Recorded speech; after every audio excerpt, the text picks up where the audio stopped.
बिस्मिल्लाहिर्रहमानिर्रहीम। इससे पहले वाली वीडियो में हम ये डिस्कस कर चुके हैं कि एक डिटर्मिनेंट की डेफिनेशन क्या है। उसको दो तरीक़ों से सॉल्व किया जाता है, बाय एक्सपेंशन और by using properties. Expansion method को हमने कंटिन्यू किया हुआ है। एक्सपेंशन मेथड से हम 1 बाई 1 और 2 बाई 2 का डिटर्मिनेंट एक्सपेंड कर चुके हैं इससे पहले वाली वीडियो में। और नेक्स्ट जो अब आ रही है इसमें 3 बाई 3 या इससे हायर ऑर्डर को डिस्कस किया जा रहा है। तो 3 बाई 3 के हवाले से ये साथ ही एक्सरसाइज का एक क्वेश्चन लिया जा रहा है, chapter number 5 exercise 5.1 mathematical method by SM Yusuf. उसमें क्वेश्चन नंबर 3 है, उसका सेकंड पार्ट एक 3 बाई 3 का डिटर्मिनेंट लिखा गया है। अब इसको ऑर्डर रिडक्शन के हवाले से वर्किंग शो की जा रही है। एक्सपेंशन के थ्रू हम कैसे वो नंबर फाइंड आउट करेंगे जो इस डिटर्मिनेंट का फाइनली रिजल्ट आता है। इसको किसी भी रो से एक्सपेंड किया जा सकता है या किसी भी कॉलम से एक्सपेंड किया जा सकता है, ये चीज़ मैटर नहीं करेगी। कौन सी रो बेस्ट होगी, कौन सा कॉलम बेस्ट होगा, ये इंशाल्लाह नेक्स्ट वर्किंग के दौरान भी बता दिया जाएगा। जब हम फर्दर प्रॉपर्टीज डिस्कस करेंगे तो उस वक्त भी ये चीज़ें साथ साथ चलेंगी कि कौन सी रो बेस्ट होगी, कौन सा कॉलम बेस्ट होगा, जिससे हमारी कैलकुलेशन आसान हो सके। तो इस वक्त चलें, इनके थ्रू आउट एक काम ही किया जा रहा है कि फर्स्ट रो को ही इंडिकेट किया जा रहा है कि इस वक्त हम इसको फर्स्ट रो से एक्सपेंड कर रहे हैं। तो फर्स्ट रो से एक्सपेंशन देखते हुए ये रही फर्स्ट रो। तो अब इस फर्स्ट रो से फर्स्ट रो के साथ एलिमेंट के साथ जो सिंबल लिखना है, रूल तो इसका आता है -1 की power i plus j। ith रो और jth कॉलम, जिस रो और जिस कॉलम में वो एलिमेंट मौजूद है -1 की पावर, जैसे यहाँ फर्स्ट रो और फर्स्ट कॉलम है तो -1 की पावर 1 प्लस 1 दैट इज -1 की पावर 2r प्लस 1। यानी कि सिंबल चेक करने के लिए इसके साथ जो स्टार्ट में सिंबल है वो कौन सा आएगा, वो इस रूल के तहत बनाया जाता है। अब रूल वो याद रखें या ना रखें, डायरेक्ट ही अब काम किया जा रहा है। पहले एलिमेंट के साथ प्लस का सिंबल लिख लें, फिर वो एलिमेंट लिख लें जिस रो से हम एक्सपेंशन कर रहे हैं। और जैसे अभी बात हुई कि ऑर्डर रिड्यूस किया जाएगा, ये 3 बाई 3 है तो इसका 2 बाई 2 बनाया जाएगा। इस 2 वाला हम कॉलम छोड़ देंगे, 2 वाले की रो छोड़ देंगे। जो रिमेनिंग एलिमेंट है वो नजर आ रहे हैं 2 4 0 3, वो अब 2 बाई 2 के डिटर्मिनेंट में लिखे जा चुके। इस तरह से वो 3 बाई 3 का डिटर्मिनेंट रिड्यूस हो रहा है इनटू 2 बाई 2। उसके बाद ये नेक्स्ट एलिमेंट आ गया उसी रो का, क्योंकि हम फर्स्ट रो से अब एक्सपेंड कर रहे हैं, इसलिए फर्स्ट रो का एलिमेंट, फिर इस रो का अगला एलिमेंट माइनस का 1, लेकिन सिंबल कौन सा आना है वो पहले ही अब डिसाइड किया जा रहा है। Alternate symbols plus minus plus ये शो किए जा रहे हैं, ये फार्मूला के सिंबल हैं जो इस रूल के मुताबिक आ रहे हैं। Plus minus plus minus plus, ये जहां तक भी चलेंगे इनको ऐसे ही मेमोराइज किया जा रहा है। अगर वो रूल याद नहीं रखना तो हर जगह उस तरह का काम नहीं करना। फिलहाल +2 ये सब डिटर्मिनेंट, अब ये माइनस फार्मूला का, उसके बाद उस रो का अगला एलिमेंट वो -1, फिर आगे एक 2 बाई 2 का डिटर्मिनेंट आएगा। वो कैसे लिखना है, अब इस -1 को यहाँ लिखा तो -1 वाला कॉलम छोड़ देना है, -1 वाले की रो, ये रो बनती है उसी एलिमेंट की। जब ये छोड़ देंगे तो रिमेनिंग एलिमेंट नजर आ रहे हैं 3 4 -1 3, वो उस सब डिटर्मिनेंट में लिखे गए। उसके बाद फार्मूला का प्लस जो उस रूल के मुताबिक आया, इस फर्स्ट रो का अगला एलिमेंट वो लिख लिया। उसके बाद वंस अगेन यहाँ एक 2 बाई 2 का डिटर्मिनेंट, ये देखिए ये वाला कॉलम छोड़ दिया गया, ये वाली रो छोड़ दी गई। अब लास्ट पे पहुंच गए, इसलिए ये यूं कटिंग कर दी है ताकि शो हो सके आपको कि ये देखिए बाकी क्या बचा, 3 2 -1 0, वो उस जगह आ चुका। 2/2 के डिटर्मिनेंट में।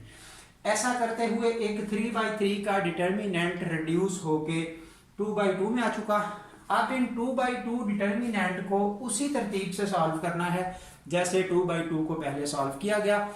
वंस अगेन बताया जा रहा है, जिसने पहले वाली वीडियो नहीं देखी तो वो यहां से भी नोट कर सकता है, +2, उसके बाद मेन डायगोनल के एलिमेंट का प्रोडक्ट माइनस फार्मूला का सेकेंडरी डायगोनल का प्रोडक्ट, वो लिख दिया। ये माइनस और माइनस प्लस हो गए, 1 मेन डायगोनल का प्रोडक्ट माइनस सेकेंडरी का प्रोडक्ट। ये देखिए 4 इंटू -1, ये माइनस फार्मूला का है।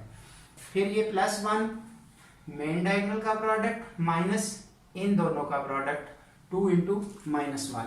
नेक्स्ट सिंप्लीफिकेशन जैसे शो हो रही है, 2 इंटू ये 6 माइनस 0, 9 प्लस माइनस और माइनस +4, इसी तरह माइनस और माइनस ये प्लस का 2। Finally, after simplification, we get the result that is 27. So, इस determinant के हवाले से after expansion we get the number 27. अब इसमें कंटिन्यू करते हुए हम 4/4 का डिटर्मिनेंट भी डिस्कस कर रहे हैं। 4/4 का डिटर्मिनेंट उसी एक्सरसाइज में से क्वेश्चन नंबर 4 का फर्स्ट पार्ट लिखा गया। तो अब 4/4 को कैसे हम 2/2 तक पहुंचेंगे, एक दफा एक्सपेंड करते हुए हम 3/3 के डिटर्मिनेंट बनाएंगे रोज और कॉलम्स डिलीट करते हुए। उसके बाद फिर हर आगे 3/3 को रिड्यूस करेंगे इनटू 2/2 और फाइनली 2/2 का वही सोल्यूशन जो अभी तक डिस्कस हो रहा है। सो अभी नोट कर सकते हैं आप कि किस तरह से एक 4/4 को हम रिड्यूस करके 2/2 तक पहुंचेंगे। हस्बे मामूल अभी ये बात नहीं हो रही कि कौन सी रो सिलेक्ट करनी है या कौन सा कॉलम सिलेक्ट करना है जो हमें बेस्ट सूट करेगा कैलकुलेशन के हवाले से। फिलहाल रूल समझने के लिए हम फर्स्ट रो से ही इसका काम कर रहे हैं। ये रही फर्स्ट रो। अब फर्स्ट रो के एलिमेंट तरतीब से लिखे जा रहे हैं। जो यहाँ प्लस और माइनस के सिंबल्स हैं वो एज पर रूटीन इस रूल से भी लिखे जा सकते हैं, लेकिन उस रूल को जगह जगह लिखने की बजाय यही तरतीब याद रख लें, प्लस माइनस ये फार्मूला के सिंबल्स हैं जो इस रूल के मुताबिक आने थे, वो पहले ही लिखे जा चुके। उसके बाद ये एलिमेंट लिखा गया फर्स्ट रो का। आगे जो सब डिटर्मिनेंट आना है, ये देखिए ये है 4/4 का। तो यहाँ रिडक्शन देखिए कैसे रिडक्शन हो रही है। इस एलिमेंट का अब रो ये है, कॉलम ये है। अगर हम रो और इस रो को और इस कॉलम को एलिमिनेट कर दें, डिलीट कर दें, तो बाकी बचा 4 - 3 10 2 3 4 4 0 और 5। वो हमारा 3/3 का एक सब डिटर्मिनेंट आ गया जो आफ्टर रिडक्शन सामने आया। उसके बाद इसी रो का अगला एलिमेंट लिखा, ये फार्मूला का माइनस अगला एलिमेंट। अब इस 3 का कॉलम और 3 की रो ये छोड़ दें, बाकी जो कुछ बचा वो यहाँ आ गया। फिर आगे फार्मूला का प्लस एलिमेंट की वैल्यू, इस एलिमेंट की रो और कॉलम जब छोड़ देंगे तो रिमेनिंग जो कुछ बचा वो लिखा गया। लास्टली ये एलिमेंट 4, इस 4 का कॉलम, इस 4 की रो। जब ये डिलीट कर देंगे, ये लास्ट पे पहुंच के काट दी गई है ताकि अब नजर आने में कोई टेंशन ना हो। इसके बाद ये देखिए, ये आपको नजर आ रहा है जो 3/3 का सब डिटर्मिनेंट बचा, इस 4 का कॉलम और इस 4 की रो छोड़ देने के बाद वो हमने आगे लिखा। अब ये शुरू में तो था 4/4 का एक डिटर्मिनेंट, लेकिन जब हमने एक दफा एक्सपेंशन के स्टेप्स अप्लाई किए तो हमें ये फर्दर 4 डिटर्मिनेंट मिल चुके जो 3/3 के हैं। अब हर 3/3 को इसी 3/3 के मेथड से फर्दर सॉल्व करेंगे, यानी कि इसको 2/2 में कन्वर्ट करेंगे। फिर 2/2 को सॉल्व करते हुए एंड पे प्लस माइनस करके जो हमें रिजल्ट मिलेगा दैट इज -286। यहाँ पर जो 3/3 के चारों डिटर्मिनेंट हैं इनको सिंप्लीफाई करके लिखा गया है, कुछ स्टेप शॉर्ट कर दिए गए हैं, यानी कि ये लिखने वाला काम ड्रॉप कर दिया है, डायरेक्ट लिख दिया गया है। जो बच्चे ज़ाहिर है वर्किंग कर रहे हैं, अभी उस सीखने के मरहले से गुजर रहे हैं, वो आप पहले तो इस 3x3 की एग्जांपल्स बुक में और मौजूद हैं, वो एज एन असाइनमेंट सॉल्व करें। उसके बाद ये 4x4 के फॉर प्रैक्टिस बिल्कुल आसान तरीका भी आ जाएगा प्रॉपर्टीज़ के थ्रू, और इसको शॉर्ट करने का तरीका भी आ जाएगा। लेकिन शॉर्ट करने से पहले हमें लेंथ वाला मेथड भी बेशक हो, हमें काम करना आना चाहिए फर्स्ट स्टेप में, इसलिए एक्सपेंशन की प्रैक्टिस कम से कम ज़रूर करें। ये 4x4 की एक्सपेंशन हम एक करके दिखा चुके हैं। ज़ाहिर है अभी कंटिन्यू आगे कहा जा रहा है कि जो होमवर्क के तौर पे, असाइनमेंट के तौर पे बुक में 2-3 पार्ट्स और मौजूद हैं 4x4 के, उनकी आप फर्दर प्रैक्टिस करते हुए इस डिटर्मिनेंट को एक्सपेंशन मेथड के थ्रू कैसे काम करना है, कैसे वो नंबर फाइंड आउट करना है, ये आपको बताया जा चुका।